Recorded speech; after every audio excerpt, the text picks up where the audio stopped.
नोरमा group, जो सोचता है वो करता है। आपके अपने सपनों का आशियाना। बिहार में 4 सीटों के जो उपचुनाव हैं उसके परिणाम आने शुरू हो गए हैं और जैसा कि हमने पहले आपको बताया कि इमामगंज में पूरी तरह से एक बात मान के चलिए कि दीपा मांझी की जीत हो गई है, सिर्फ औपचारिक घोषणा बाकी है। तो वहीं आपको बता दें कि जो बाकी के भी सीट हैं उस पर भी अब रुझान आने शुरू हो गए हैं। आपको बता दें कि इस पूरी कहानी में एक बात तो साफ साफ नज़र आ रही है कि जिस तरह से जो परिणाम हमारे सामने नज़र आ रहे हैं उसमें तरारी जो काफ़ी कहा जा रहा था कि हॉट सीट बना हुआ है और तरारी में भारतीय जनता पार्टी अपनी किस्मत आजमा रही थी। तो तरारी में जो हमारे सामने रिजल्ट आया है कि अंतिम राउंड का जो वहाँ काउंटिंग है वो भी समाप्त हो चुका है और अंतिम राउंड के काउंटिंग में जो हमारे सामने परिणाम आए हैं उसमें सुनील पांडे के पुत्र विशाल प्रशांत औपचारिक ऐलान सिर्फ बाकी है, वो चुनाव जीत चुके हैं भारी अंतर से। हमने आपको पहले भी बताया था कि भारी अंतर से वो आगे चल रहे हैं और जो हमारे सामने आंकड़े थे उन आंकड़ों के हिसाब से तरारी विधानसभा की बात करें तो वहाँ वो लगभग 65,000 वोटों के आसपास आगे चल रहे थे। जो वर्तमान परिस्थिति बनी है उस परिस्थिति के हिसाब से देखा जाए तो लालू प्रसाद का भी वहाँ अपील जो है वो काम नहीं किया और जिस तरह से एनडीए सबसे ज़्यादा एकजुट अगर कहीं नहीं नज़र आ रहा था तो वो था तरारी का सीट। तरारी की सीट पर को लेकर के कई तरह की बातें कही जा रही थी, हमने आपको आंकड़ों में बताया था और हमने इससे पहले भी जो लाइव स्ट्रीम हमने किया था उसमें हमने आपको बताया था कि वहाँ की स्थिति जो है इस बात को लेकर के निर्भर करती थी कि क्या तरारी की जनता बदलाव चाहती है। पिछले 2 बार से वहाँ जो सीपीआईएमएल का कब्जा था लेकिन लगातार टक्कर देते रहे हैं सुनील पांडे। इस बार सुनील पांडे ने फैसला किया था कि भारतीय जनता पार्टी के सीट पर तरारी विधानसभा से विशाल प्रशांत जो है वो चुनावी मैदान में उतरेंगे और एक तरह से समझिए तो विशाल प्रशांत की जीत पक्की हो गई है और सिर्फ उसकी औपचारिक जो घोषणा है वो बाकी रह गई है। इस सीट पर आपने देखा था कि पूरा का पूरा एनडीए एकजुट नजर आया था, जहां एक तरफ आपने देखा था कि चिराग पासवान इस सीट पर जम के प्रचार कर रहे थे तो वहीं नीतीश कुमार ने भी इस सीट पर विशाल प्रशांत को जिताने के लिए एड़ी चोटी का जोर लगा दिया था। हमने आपको पहले ही बताया था कि इस सीट पर जो भारतीय जनता पार्टी से प्रभावित है मिथिलेश तिवारी, उन्होंने भी जम करके यहाँ पर कैंपिंग किया और भारतीय जनता पार्टी ने इस सीट पर जीत दर्ज करने के लिए अपनी सारी शक्ति लगा दी थी। एक तरफ जहाँ देश के अलग अलग 2 राज्यों में मिले जुले परिणाम आ रहे हैं, कहीं भारतीय जनता पार्टी सरकार बनाती हुई दिखाई दे रही है तो वहीं आपको बता दें कि जो परिस्थिति बनी है उस परिस्थिति में झारखंड में एक बार फिर से झारखंड मुक्ति मोर्चा वापस आती हुई दिखाई दे रही है।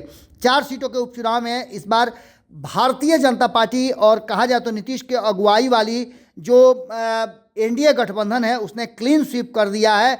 सभी जगह से जो हमारे पास रिजल्ट आ रहे हैं, रिपोर्ट आ रहे हैं, उस रिपोर्ट के हिसाब से आपको बता दें कि पूरी तरह से बिहार में इस बार बदला हुआ नज़ारा नज़र आ रहा है। और तरारी की बात करें तो तरारी में मुकाबले को त्रिकोणीय करने की कोशिश की गई थी। यहाँ सीपीआईएमएल से राजू यादव चुनाव मैदान में थे तो वहीं भारतीय जनता पार्टी ने विशाल प्रशांत को, जो कि हाल फिलहाल में ही भारतीय जनता पार्टी ज्वाइन किए थे, तो वहीं आपको बता दें कि बीएसपी के यहाँ सिकंदर कुमार को मैदान में उतारा गया था। तो वहीं और अन्य कई पार्टियां भी चुनाव लड़ रही थी लेकिन जनसुनाय से यहाँ किरण सिंह को उतार करके प्रशांत किशोर ने कोशिश किया था कि वो इस चुनाव को त्रिकोणीय बनाएं। हालांकि इसमें कितना सफल हुए हैं हम आपको फाइनल रिजल्ट आने के बाद बताएंगे, लेकिन जो वर्तमान परिस्थिति बनी है उसमें तीसरे नंबर पे प्रशांत किशोर नजर आ रहे हैं। यानी कि सीधी तौर पे अगर कहा जाए तो विशाल प्रशांत यहाँ से चुनाव जीत गए हैं। भारतीय जनता पार्टी के हाथ में ये सीट आई है और इसकी सिर्फ औपचारिक घोषणा बाकी है। अगली खबर में जल्दी ही मुलाकात होती है। बहुत बहुत धन्यवाद।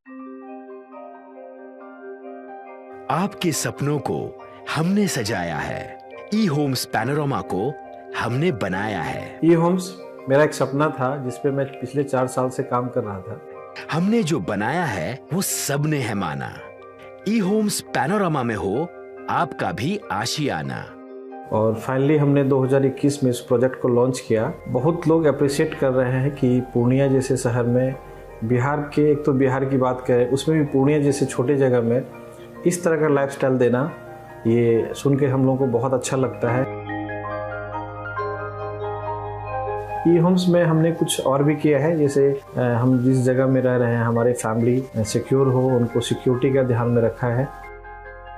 आपकी सुविधा और सुरक्षा आपके लिए खास है, ये आपका विश्वास है। इसमें आर्टिफिशियल इंटेलिजेंस का 7 लेयर सिक्योरिटी का हमने इस्तेमाल किया है। लस ग्रीन कैंपस को बनाया है। यदि हमारा बाउंड्री वाल है तो वो वर्टिकल गार्डन है, ये जितनी भी फैसिलिटी होता है एक इंटरनेशनल टाउनशिप में ई होम्स है, ये हम लोग विश्वास नहीं कर पा रहे हैं। जो भी हमारे मित्र दोस्त या जो भी हमारे बाहर के बाहर आते हैं तो हम लोगों को बहुत अच्छा सुनने को मिलता है और बहुत अच्छा क्रेडिट मिल रहा है। वो सारा हमने सिर्फ एक बिल्डिंग नहीं बनाया, हमें एक बहुत अच्छा लाइफस्टाइल दिया ई होम्स में, और मेरा एक सपना था जिसको मैं आज फुलफिल होते हुए देख पा रहा हूँ।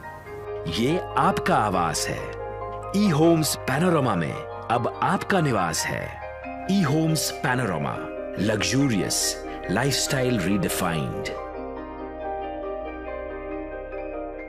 पनोरमा ग्रुप, जो सोचता है वो करता है। अगर ये वीडियो पसंद आई और वह बिहार के राजनीति और बिहारियत से सरोकार रखेनी तो सब्सक्राइब बटन दबा के चैनल के सब्सक्राइब कर ली। ओजे एगो घंटी बा, ओकरा बटन दबा देला से कुल सटीक और मारक खबर रुआ मुफ्त में मिल जाई। अगर रुआ पत्रकारिता के हमनी के नया प्रयोग में सहयोग कर चाहतानी तो ज्वाइन बटन दबा दी। पेटीएम नंबर नोट कर ली 9386816700।